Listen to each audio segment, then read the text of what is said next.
ఖరారు చేయడం జరిగింది ప్రసన్న. సాదిక్ చూసుకుంటే వంశీచంద్ పేరుని కూడా అధిష్టానం అయితే పెండింగ్ లో పెట్టినట్లు తెలుస్తోంది. అసలు ఈయన పెండింగ్ లో పెట్టడానికి గల కారణాలు ఏమై ఉండొచ్చు సాదిక్? అదే ముఖ్యమంత్రి ప్రసన్న దీంట్లో ముఖ్యమంత్రి రేవంత్ రెడ్డి భారీ బహిరంగ సభలో వంశీచంద్ రెడ్డి పేరును ఖరారు చేయడం జరిగింది. అయితే అనూహ్య రీతిలో ఆయన పేరును అన్నది ఈ మొదటి లిస్టులో లేకపోవడం రాజకీయ వర్గాల్లో చర్చనీయాంశం అవుతుంది, గాంధీభవన్ వర్గాల్లో చర్చనీయాంశం మారుతుంది. ఆయన ఇప్పటికే ఆల్రెడీ ప్రచారంలో పాల్గొంటున్నారు. సరే, రెండో లిస్టులో వచ్చే అవకాశం అయితే ఉన్నట్టుగా తెలుసు. ఎందుకంటే ఆయన మహబూబ్ నగర్ పేరును అంటే ఆ సెగ్మెంట్ పేరు ప్రకటించలే కనుక ఇంకా మరింత సోషల్ ఇంజనీరింగ్ తో పాటుగా అక్కడ మరింత సర్వేలు చేస్తున్నట్టుగా ఉందా, లేకపోతే హైకమాండ్ ఎందుకు అభ్యర్థులు లో పెట్టిందన్న పైన కూడా ఇంకా చర్చ అయితే కొనసాగుతుంది. ముఖ్యమంత్రి రేవంత్ రెడ్డి ఉదయమే హైదరాబాద్ కు రావడం జరిగింది. నిన్న జరిగినటువంటి స్క్రీనింగ్ కమిటీ సమావేశాల్లో కూడా చాలా వ్యూహాత్మకంగానే మాట్లాడినట్టుగా తెలుస్తుంది. సో వారు కూడా సెకండ్ లిస్ట్ లో మాత్రం పూర్తి స్థాయిలో ఉండే అవకాశం ఉంది. ఆయన పేరే ఖరారు చేసే అవకాశం అయితే కనబడుతుంది. ఎందుకంటే ముఖ్యమంత్రి రేవంత్ రెడ్డి ఆయన పేరును ప్రకటించడం నేపథ్యంలోనే హైకమాండ్ చెప్పాలి కదా ఎందుకు ముఖ్యమంత్రి ప్రకటించవలసి వచ్చిందన్న అంశం కూడా చర్చకు వచ్చినట్టుగా తెలిసింది. అందులో భాగంగా మొదటి లిస్టు ఆయన పేరును పక్క పెట్టినట్టు తెలుస్తుంది.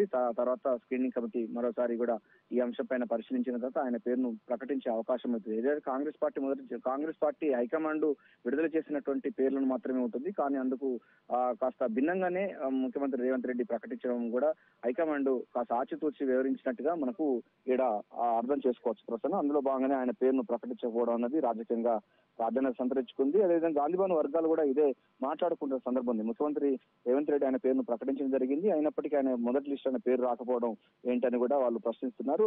ఆ ఆలోచన పడేస్తున్నారు. సో ఆయన కూడా సెకండ్ లిస్ట్ లో మాత్రం వచ్చే అవకాశం ఉంది.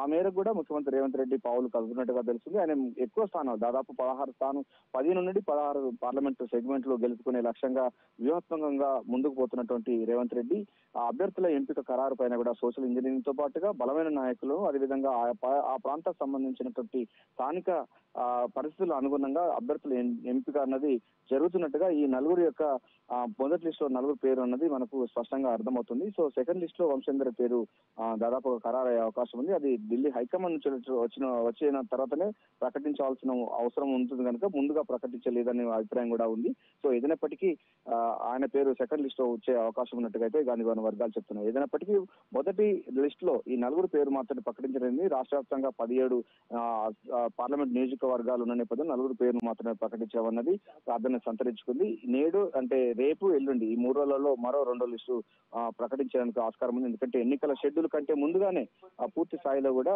ప్రకటించి ఎన్నికల ప్రచారంలో పోవాలని కూడా ముఖ్యమంత్రి రేవంత్ రెడ్డి పిసిసి చీఫ్ ఇప్పటికే ప్లాన్ చేశారు. ఆ మేరకు కూడా ఇప్పటికే శాస్త్రవేత్తలు ముమ్మరం చేస్తున్నారు. అయితే వ్యూహాత్మకంగా మాత్రం ఈ యొక్క అభ్యర్థుల ఎంపిక ఖరారు అవుతున్నట్టుగా మాత్రం మనకు స్పష్టంగా అర్థమవుతుంది ప్రసన్న.